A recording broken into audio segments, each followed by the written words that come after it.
कटक जिला नरसिंहपुर ब्लॉक अंतर्गत बासलीहता ग्राम पंचायत कौनपुर ग्राम में माँ रामचंडी नूतन मंदिर मांकर विग्रह प्रतिष्ठा उत्सव महासमारोह पालित होईछि। गत 20 तारिख ठारू कार्यसूची अनुଯାयी मांकर पूजा रीतिनीति अनुଯାयी मांकर प्राण प्रतिष्ठा करा जायथिला। भजन कीर्तन सांगकु आखपाखरु बहु श्रद्धालुंकर भिड़ परिलक्षित होइतिला एवं मां को गाँ परिक्रमा करा जायथिला।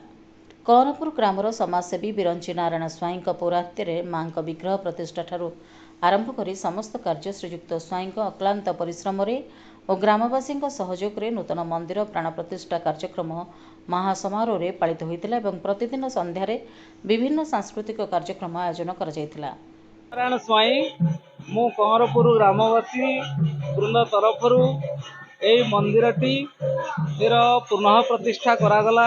या पूर्व मांकर मंदिर गोटे छोट मंदिर थिला।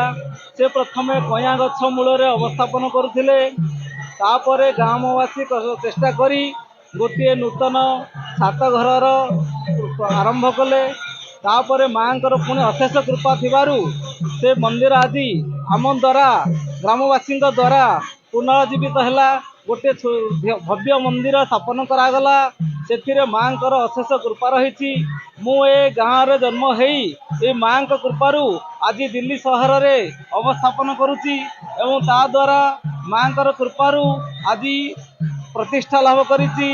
दी पैसा भलरे रोजगार करुची।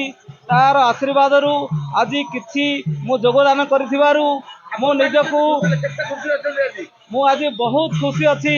जो खुशी मु कहि परिबिनी व्यक्त करि पारुनी किंतु ए मांकर कृपारू मु आज बहुत दूर रे अवस्थापन करिछि। मो बो यार पूजक थिले।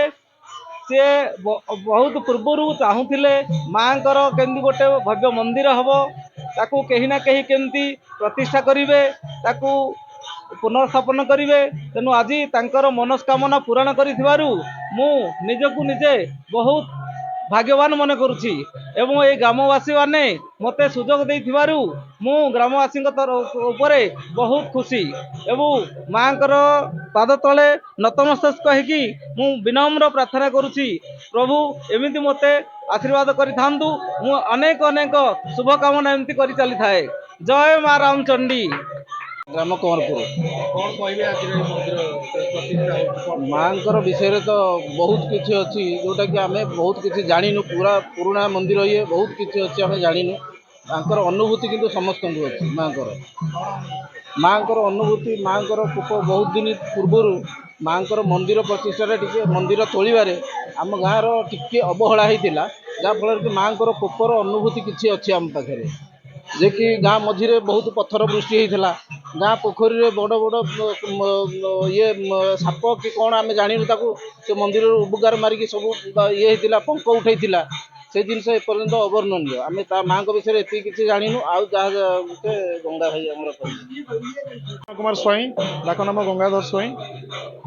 बहु प्राचीन काल आम जेजेबापा अणुजेजेबापा आणिक मंदिर को आमर ये गोटे कईया गछ था से कईया गछ मूल स्थापित करते।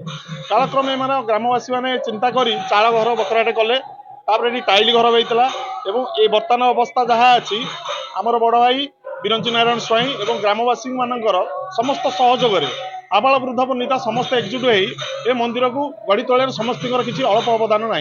समस्त गुंडीची मूषा भली ये समस्त किसी किसी दान कर जड़े कई जार सब माँ का आशीर्वाद बल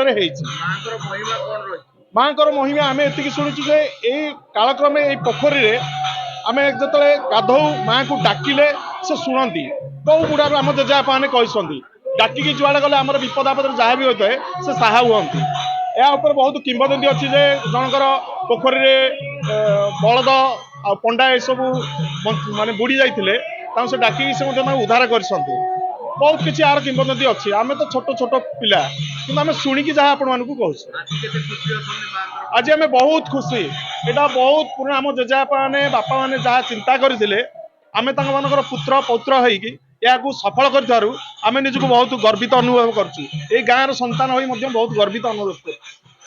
कटक जिला बडम्बारू विजय कुमार राउत को रिपोर्ट प्राइम टीवी ओडिशा।